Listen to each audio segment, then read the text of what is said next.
Alright, so there's only a few essential tools that you need to build a simple, scalable, and sustainable online business. Everything else that you come across out there and are being pitched to is pretty much just noise and distraction. And what I'm going to share with you in these next series of videos is the exact tools that you need to build a massively scalable, very simple business online that's going to provide you massive amounts of leverage and isn't going to require a lot of your time to manage and maintain. So what we're going to be building, what I'm going to be sharing with you is how to build an email marketing list and the tools that you'll need to do so. So the first tool that you're going to need is an autoresponder. Now you've probably heard of this before. I'm going to walk you through the autoresponder that I recommend and the reason why I recommend it, and a couple of things that you'll need to be aware of with an autoresponder when you're using one. So the first piece of the puzzle is an autoresponder, and what an autoresponder is basically just gives you a way to store your email addresses online and allows you to communicate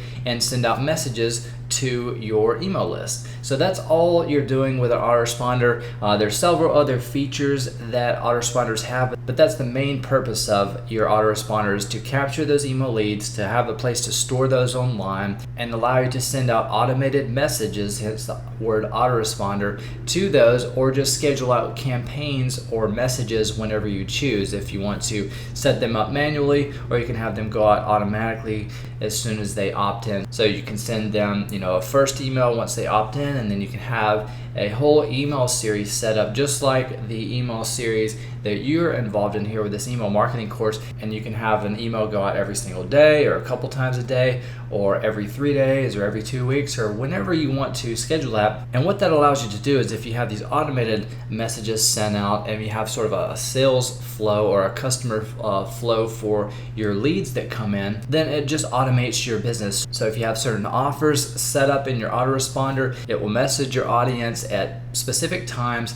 so that you can basically just sit back, relax, go on vacation, do whatever you want to do other things in your business, so that you're not having to manage and manually maintain the messages that are going out. You can set these up ahead of time and just have the autoresponder automatically schedule these out as soon as these leads and customers come in. So the autoresponder that I use is GetResponse. There's several different autoresponders out there. This is the one that I use, the one that I recommend, for a couple of different reasons. This has a 30-day free trial, so that's always helpful in getting started. It's not going to cost you anything out of pocket for the first 30 days, so you can go ahead and sign up, get familiar with it, and it's very easy to use. It's got a very easy to navigate, very graphical, very user-friendly back office, which I like. I'm a very visual person. Some of the other popular autoresponders out there aren't so visually pleasing. They don't seem to be very easy to navigate and that sort of thing. So that's why I really like GetResponse. And also the reason I like GetResponse is because it integrates with most of the popular internet marketing tools and plugins out there. So there's dozens of email marketing plugins out there, and some of the most popular ones and even some of the not as popular ones, GetResponse integrates with all of those. And that's really helpful because you're not having to sign up for a special autoresponder just to be able to use this particular plugin that comes out. This pretty much integrates with all the major popular plugins and themes and tools for internet marketers out there. So it's a really good solution for autoresponder, and also they're very affordable and they provide excellent support. So I'm going to go ahead and sign up to my account and just show you a few things that you're going to be using mainly in your autoresponder. There's, again, several different features to an autoresponder, and I encourage you to get in there and play around, because most courses and trainings out there aren't going to teach you what those minute little details are and little features. And even GetResponse themselves, they do have video tutorials, but they're not going to walk you through every single little thing that it does. So you'll just need to get in there and play around. But I'm going to show you the main things that you'll need to be aware of as you're building and emailing your list to begin with. So I'm just going to log into my account. And when I log in here, you can see a dashboard. I've got a couple of buttons here up at the top, just easy navigation to your contacts, create a web form, newsletter, create landing pages. Down here, you've got different subscriptions. So these are your email lists. You can plug in as many of these as you want to see on your dashboard. Basically, if you click Add Report, you can add whatever email list you can add whichever campaign or email list you'd like to see here when you first sign in, and all that's going to do is going to show you kind of a high-level overview of how many new subscribers you got that day for that particular email list. So I've got a couple of my lists plugged in here, and then you're going to see your last newsletter that you sent out here, the open rate, the unsubscribes, the percentage of people that click through, and that sort of thing. So I'm just going to go over a couple different basic things here. When you first sign up, you're going to get a first campaign, and that's going to be the title. And the title of that is going to be whatever email address or username you signed up with. So mine is Extemporaneous Marketing, so that became my first campaign. And then you can create other campaigns from there. Now, to create a new campaign, you'll just come up here to this drop down here and click Create New Campaign. And a campaign is essentially a list, so you can give it whatever name you want to call it here and click Create New Campaign. And as you can see, I've got several different campaigns over here. So once you've created a campaign, or if you want to just go ahead and edit that first one, you'll come up here to this little cog here, and if you want to switch between each of these campaigns, you'll just select that campaign and then come up to the cog here, and this will bring up the settings for that particular campaign.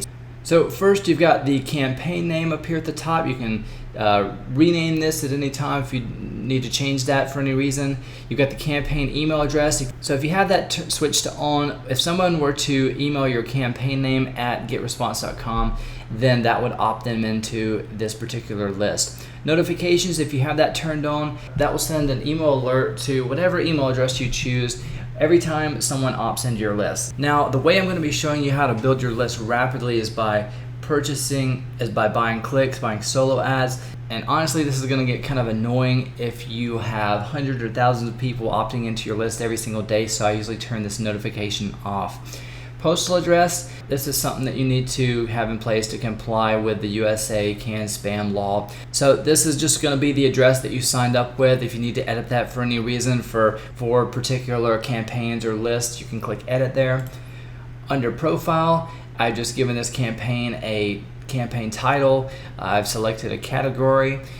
Give it a short campaign description. I added a logo for this particular campaign to just give me sort of a reference of what this represents, which is my IM source list. And then you can preview the default confirmation pages, unsubscribe pages that users will see once they opt in and unsubscribe for this particular list. And then next, you've got permission down here. I usually leave all of these unchecked. Basically, if you check any of these, it will make the user confirm their opt-in or double opt-in to get on your list. And a lot of times, especially if you're buying traffic, people don't want to go through the trouble of confirming their email address when they've just given you their email address to get their freebie or whatever. And sometimes the confirmation email goes into their spam folder, so they may never receive it. So I usually uncheck all of these. But if you want your list to be double opt-in, you can make a check mark by any of these types of methods that you're going to be building your email list. And if you check these, and if you check any of these boxes and you want this list to be a confirmed opt-in, then you can select the email address that you want the confirmation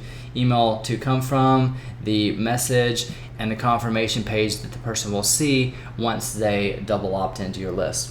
Now, to integrate GetResponse into several different popular plugins and tools out there, and one in particular that I'm going to show you in the next video, you'll come up here to My Account and then come over here to where it says GetResponse API. And you'll see your API key, and you'll copy that. And a lot of popular plugins use the GetResponse API to add leads and customers to your email list. So that's where you'll find that. And by default, the GetResponse API key is double opt-in. So you'll read this message here. It says by default, this setting is set to double opt-in. If you want to have GetResponse unlock the single opt-in for a particular list, you'll just click this link and use that form, submit a ticket, and request that they switch that particular list to a single opt-in list if you're using the API key to integrate with that particular tool. Now, some of the places that you're going to be going the most in your GetResponse account is contacts, search contacts. If you need to add contacts manually, you can do that here. And if you click search contacts, that will give you information about all of your contacts. So if you, for instance, So if you want to see who all's on your list, you can select the list that you want to see here and then click show contacts and just kind of see who's opted in, or if somebody's having trouble opting in, or that sort of thing. Under the messages tab, this is where you're going to spend most of your time creating messages and setting up autoresponders. Create newsletter here, that's how you'll create messages manually. You can select either one of these methods, and then newsletter is just going to show you your past newsletters or the campaigns or the messages that you've sent out in the past. And then you've got autoresponders here, and autoresponders are automated messages that you can have go out once somebody opts into your list. So you've got a couple different features here. The time-based one is probably the one that you're going to use the most. If you come down here to manage autoresponders, this will give you kind of a different way to add messages to your autoresponder. So you can see this is the particular campaign that I'm on. If you want to switch the campaign, you can select that here. And then let's just say on day one, as soon as they opt in, I want to send a message. So I'll click there. And as you can see, it's day 0. I've got my campaign selected out. When do I want to send it out? Immediately. And then I can choose my message that I want to schedule out here. And then once I'm done, I can click save or save and publish, and give my autoresponder a name here. And if we go back here to manage autoresponders, you can schedule out messages for several days in advance, or weeks or months. So if you have a particular sales funnel, or you want to offer something like an email course like I'm offering you right now, then you can have these messages set to send out at a particular day, particular time to the people that opt into your email list. So that's where you're going to be spending the majority of your time, creating newsletters, creating autoresponders. And then you've got statistics if you need to go back and see email analytics, opt-in rates, click-through rates, things like that. You can find that there. Web forms, if you click that, this is where you'll go to create HTML web forms for other tools and popular plugins that don't integrate with the API, or if you want to build a web form that is single opt-in. That way you don't have to go through GetResponse and get their permission to make one of your lists single opt-ins. You can just uncheck those boxes in your account. You can just uncheck those boxes in your campaign preferences, and then go ahead and create a web form here and use the HTML and use that HTML code for that particular tool or plugin. I'll show you how to do that real quick. So you just click create form, and I usually just leave this blank. Next step, and you can customize all of this. I'm going to leave confirmed opt-in off. That way it'll be single opt-in. You can choose your thank you page here. Click next, and then you'll click show HTML code, and this is what you'll copy and paste into those particular list building tools and plugins. And this is a way that you can have your list single opt-in, because sometimes it can be kind of frustrating when certain plugins integrate with the GetResponse API, and there's a delay, or there's some reason that they won't approve your campaign to be single opt-in. So this is just a workaround, this is just a workaround and a way that you can create those single opt-in campaigns. So again, this is resource number 1 for the things you'll need in building a email list of your own. I know this is a lot, but honestly it's really, really simple. Basically, you're just signing up, getting familiar with all the different tabs in here, and the main ones you're going to use is the integration settings to tools and plugins, and landing pages and squeeze pages and that sort of thing. And then mostly what you're going to be doing is creating newsletters. So it's really that simple. Once you get everything set up and you get everything tied to your squeeze page, which I'm going to show you how to do in the next step, you're basically just going to be scheduling messages and setting up autoresponders, and it's as simple as that. So this is step 1. If you visit the link below, that'll take you to a page where you can go ahead and create your GetResponse account. Now I do recommend that since they have a 30-day trial, if you want to go ahead and set up your account, that's fine, but I would honestly wait until you're finished going through each of these steps. That way you can maximize your 30-day free trial. That way you're not cutting into your that way you're not wasting any of those first couple of days. But it's whatever you want to do. Again, visit the link below. That'll take you to the page where you can go ahead and sign up for your GetResponse account. And again, this is step 1. Hopefully you found this video helpful.